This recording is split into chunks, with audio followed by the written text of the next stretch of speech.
गुरुदेव, आज का हमारा प्रश्न ये है कि नवरात्रा के 9 दिन होते हैं। 9 दिनों में माता रानी के कौन कौन से, हर दिन माता रानी के कौन कौन से रूप की पूजा की जाती है, और उन नवरात्रा के दिनों में जिस माता रानी का जो दिन होता है उस दिन किस मंत्र का हमें जाप करना चाहिए ताकि हमारे कष्ट दूर हो सके, यह आप हमें बताइए। जय जगन्नाथ जी की। जय माता जी की।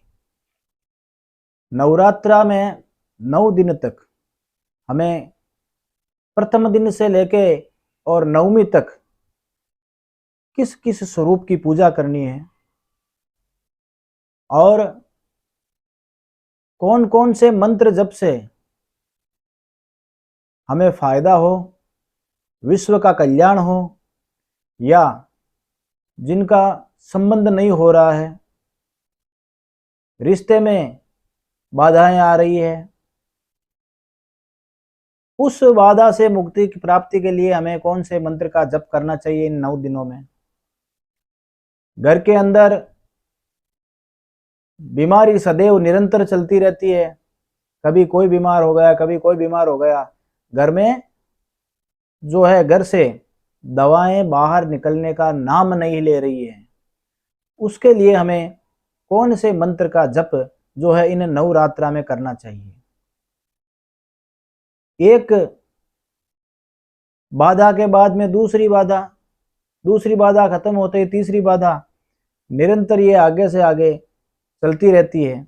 बाधा से मुक्ति प्राप्ति के लिए हमें क्या करना चाहिए।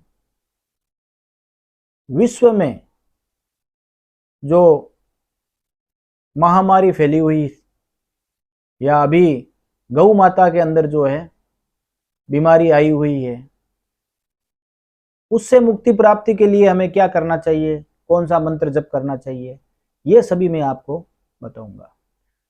इसीलिए आप वीडियो को पूरा देखें। वीडियो को आधा या थोड़ा देखने से आप उस मंत्र से या उस लाभ से वंचित रह सकते हैं। इसीलिए अंत तक बने रहें। सर्वप्रथम जो है नवरात्रा स्थापना कैसे करें, समय, इसके लिए पार्ट प्रथम में 1 में मैंने आपको बताया है। अब जो है स्थापना में सबसे पहले हमें 2 बातों का ध्यान रखना चाहिए, जो मैंने पिछले वीडियो में भी आपको बताया है। आज एक बार फिर बताना चाहता हूं कि नंबर 1, स्वरूप जिसकी हम पूजा कर रहे हैं उसका स्वरूप जो है वो सही होना चाहिए। यदि शुद्ध स्वरूप नहीं होगा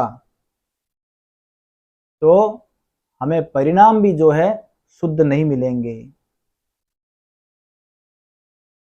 यदि स्वरूप सही होगा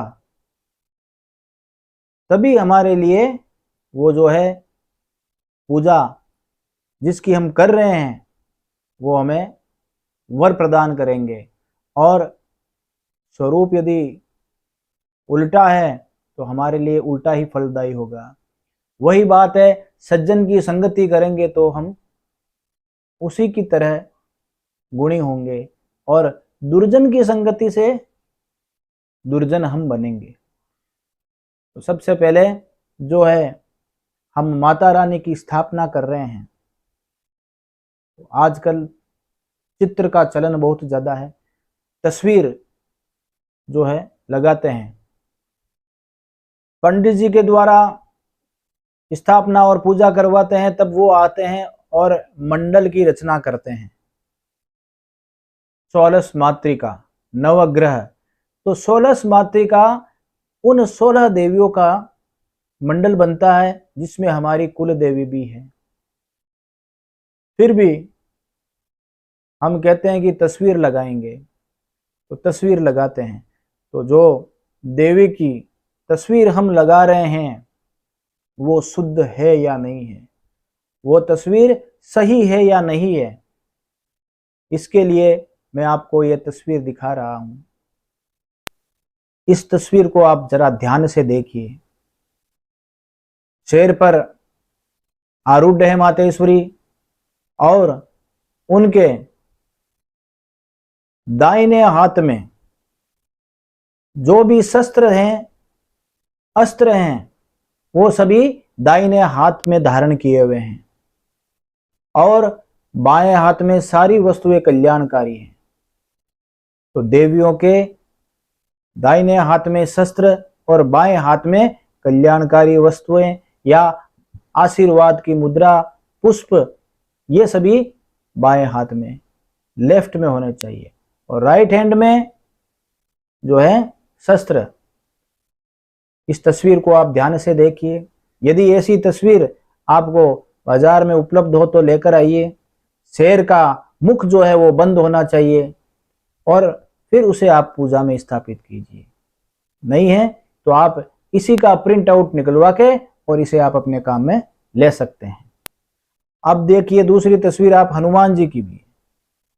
हनुमान जी वीर मुद्रा में बैठे हुए हैं। उनके जो गदा है वो लेफ्ट साइड में है।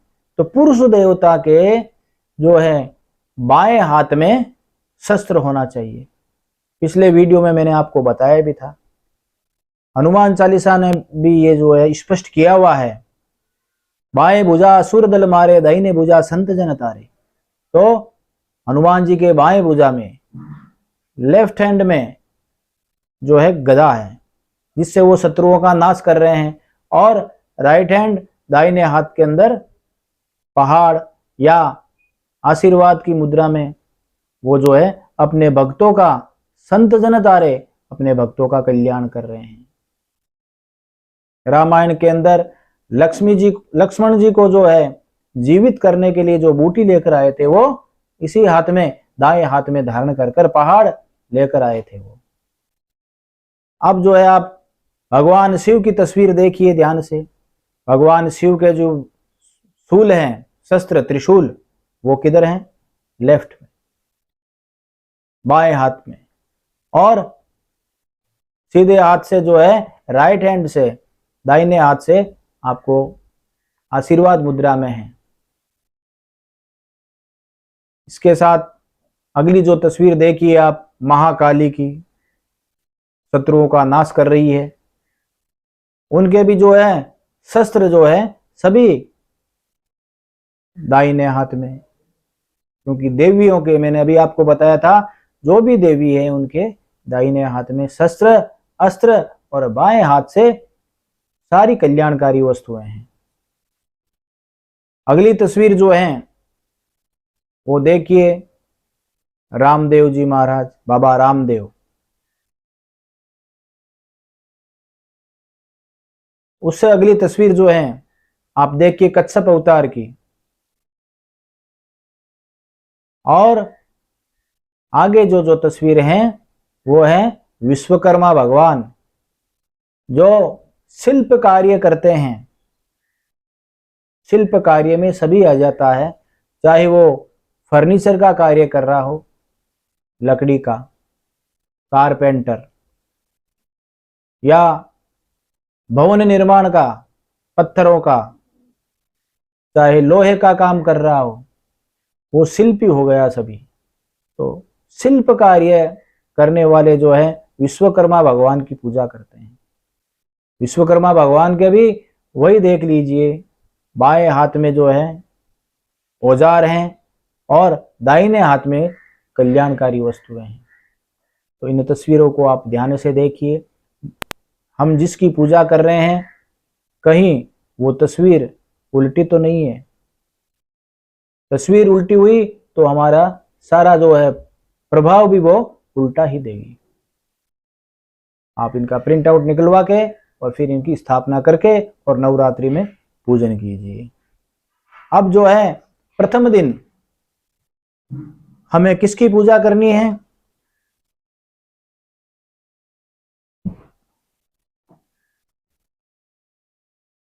प्रथम दिन शैलपुत्री मातेश्वरी का प्रथम दिन जो है शैलपुत्री के रूप में हमें पूजन करना है।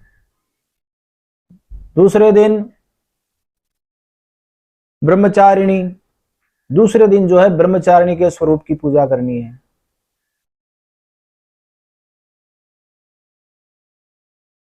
तृतीय चंद्र घंटा च, तीसरे दिन चंद्र घंटा रूप की पूजा करनी है। चतुर्थी कुष्मांडिका, चौथे दिन कुष्मांडिका रूप में। पंचमम स्कंद माता च, षष्ठी कात्यायनी, छठे दिन जो है कात्यायनी स्वरूप की पूजा करनी है। सप्तमम काल रात्रि, अष्टमम महागौरी च, नवमम सिद्धिदात्री। तो ये जो है 9 दिन के 9 स्वरूप मैंने आपको बताए हैं। इन 9 दिनों में मातेश्वरी के इन 9 स्वरूपों की पूजा होती है। और मुख्य जो कुल देवी हैं, कुल देवी जो है इन्हीं का अंश है, उनकी तो पूजन होनी ही होनी है। तो इन 9 दिनों में मैंने आपको इन 9 स्वरूपों के बारे में बताया है। इन 9 स्वरूपों की पूजा होगी। अब आगे जो है मैं आपको बता रहा हूं कि किस मंत्र जप से हम पूजा बैठा के और कौन सा मंत्र जप करें जिससे कि हमारा कल्याण हो, हमारे परिवार का कल्याण हो या विश्व का कल्याण हो। सर्वप्रथम विश्व की रक्षा के लिए यदि हम सभी का कल्याण चाहते हैं तो भाई विश्व में जो है सभी की रक्षा हो, कई देशों की अभी आपसी युद्ध चल रहा है, कहीं गृह युद्ध चल रहे हैं, वहां शांति हो, तो उस कल्याण से यदि हम घर पर मातेश्वरी से प्रार्थना करना चाहते हैं तो उसके लिए जो है हम पूजा करने के बाद में माता जी का ये जो मंत्र हैं, या श्री स्वयं सुकृतिनाम भवनेषु लक्ष्मी पापात्मना कृतदेयं हृदये सुबुद्धि श्रद्धा सतां कुलजन प्रभवैष्य लज्जा ताम त्वाम नतास्म परिपालय देवी विश्वम। इस श्लोक का हम, इस मंत्र का हम यथाशक्ति जप कर सकते हैं जिससे कि विश्व का कल्याण हो, विश्व में शांति स्थापित हो।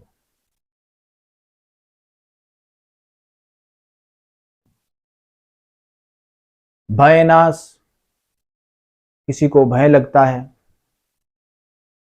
मानसिक या हृदय में सदैव घबराहट रहती है, कहीं आता जाता हो तो भय रहता है, तो भयनाश के लिए सर्वस्वरूपे सर्वेशे सर्वशक्ति समन्विते भये वस्त्राहिनो देवी दुर्गे देवी नमस्तुते।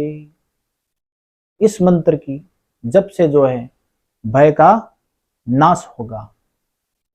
हम जितनी ज्यादा संख्या में इन 9 दिनों में ये जो मंत्र जप करेंगे उतना ही हमें फायदा होगा और हमारा कल्याण होगा। अब जो है रोग नाश के लिए कई प्रकार की औषधियां, दवा खा ली, रोग नहीं जा रहा है, तो उस रोग से मुक्ति पाने के लिए हमें रोगान शेषानप्यंसु तुष्टा रुष्टा तु कामान सकलान अभीष्टा त्वमार्षितानां न विपन्नराणां त्वमार्षितां हास्यतां प्रयान्ति। ये जो रोग मुक्ति के लिए मंत्र हैं, इस मंत्र के जप से रोग जो है उसका नाश होगा। महामारी नाश के लिए, महामारी से मुक्ति प्राप्ति के लिए जो है मंत्र या जप आप जप रहे हो तो उसके लिए दिया हुआ है, जयंती मंगला काली भद्रकाली कपालिनी दुर्गा क्षमा शिवा दात्री स्वाहा स्वधा नमस्तुते। इस मंत्र से महामारी नाश का नाश होगा। अब जो है बाधा, कार्य क्षेत्र में रुकावट आ रही हो उस बाधा से मुक्ति प्राप्त करने के लिए, व्यापार में बाधा, कोई भी कार्य करने जाते हैं तो कुछ न कुछ रुकावट आ जाती है, बाधा आ जाती है। उस बाधा से मुक्ति प्राप्ति के लिए हमें कौन सा मंत्र जप करना चाहिए या किस श्लोक की जो है बार बार माता जी के सामने बैठकर माला फेरनी चाहिए, वो जो है सर्व बाधा प्रसन्नम त्रैलोक्याखिलेश्वरी एवमेव त्वया कार्यत मद्वेरि विनाशनम। इस मंत्र से जो है बाधा खत्म हो जाएगी। किसी भी कार्य के लिए जाएंगे, सारे काम झटपट हमारे बन जाएंगे। अगला जो मंत्र मैं आपको बता रहा हूं वो जो है 3 जगह काम आएगा। बाधा मुक्ति, धन और पुत्र प्राप्ति। बाधा, धन और पुत्र, इन तीनों में काम आने वाला है। बाधा से मुक्ति मिलेगी, धन प्राप्त भी होगा और पुत्र प्राप्त में, संतान उत्पत्ति में कोई बाधा आ रही है उसको भी ये मंत्र खत्म करेगा। उसके लिए सर्व बाधा विनिर्मुक्तो धन धान्य सुधानि च मनुष्यो मत प्रसादेन भविष्यति न संशय। इस मंत्र से बाधा समाप्त होगी, धन प्राप्त होगा और पुत्र की प्राप्ति होगी। अगला मंत्र जो है कि हमें धन, ऐश्वर्य वगैरह कुछ नहीं चाहिए, बस मृत्यु के उपरांत स्वर्ग और मोक्ष की प्राप्ति हो, हमारी जन्म मरण के चक्र से हम मुक्त हो जाएं। यदि ऐसा विचार किसी के आ रहा हो तो आप ये जो मंत्र है इसका जप कीजिए।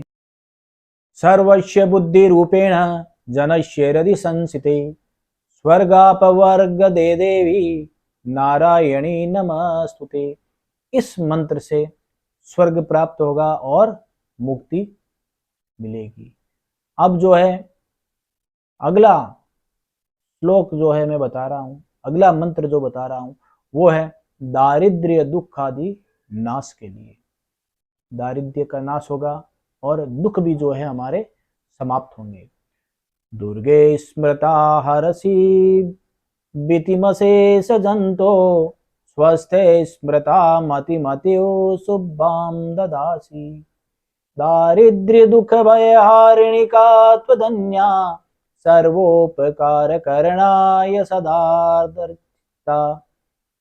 इस मंत्र से दारिद्र्य समाप्त होगा और सभी दुख जो है उनों से हमें मुक्ति प्राप्त होगी। अगला जो है वो दे रहा हूं सुलक्षणा पत्नी प्राप्ति के लिए। अभी जो है सभी में पत्नी प्राप्ति के लिए अत्यधिक जो है पूछते हैं, पंडित जी हमारे बच्चे का संबंध नहीं हो रहा है, विवाह नहीं हो रहा है। तो संबंध के लिए सुलक्षण, अच्छे लक्षणों से युक्त पत्नी प्राप्त करने के लिए इस मंत्र की 9 दिन तक आप जो है रोज पूजा करने के बाद में ज्यादा से ज्यादा संख्या में जप करें, या आप नहीं कर सकते हैं तो पंडित जी से करवाइए, जिससे कि आपको सुलक्षण, अच्छे लक्षणों से युक्त पत्नी की प्राप्ति होगी।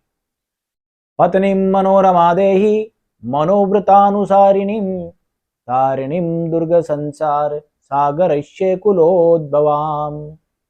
इस मंत्र का एक बार फिर आपको बताता हूं मैं। पत्नी मनोरमां देहि मनोव्रतानुसारिणीं तारिणीं दुर्ग संसार सागरस्य कुलोद्भवाम। इस मंत्र का आप जप करें। अब जो है दूसरी बात, वीडियो के प्रारंभ में मैंने आपसे कहा था 2 बातों का विशेष ध्यान रखें। तो पहला जो था वो मैंने आपको बता दिया है कि स्वरूप, जिस रूप की हम पूजा कर रहे हैं वो शुद्ध हो। अब दूसरा जो है वो है शब्द। जितने भी मंत्र मैंने आपको बताए हैं उनका आपको उच्चारण जो है वो शुद्ध करना है। यदि उच्चारण शुद्ध नहीं हुआ तो अर्थ का अनर्थ भी हो सकता है।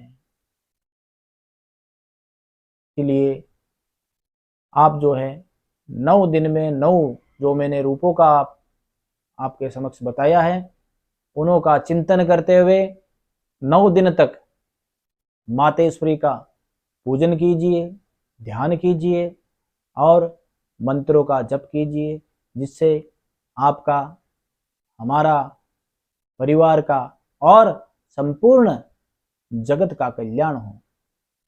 वीडियो आपको अच्छा लगे तो इसे सब्सक्राइब करके लाइक करें, कमेंट्स करें और आगे ज़्यादा से ज़्यादा शेयर करें। कमेंट बॉक्स में आके आप अपने विचार हमें बताएं, अपने प्रश्न हमें पूछें। हर प्रश्न का अपनी ओर से मैं उत्तर देके आपको संतुष्ट करने का प्रयास करूंगा। जय माता जी, जय Jagannath ji. Subscribe this my YouTube channel ज्योतिष और जीवन।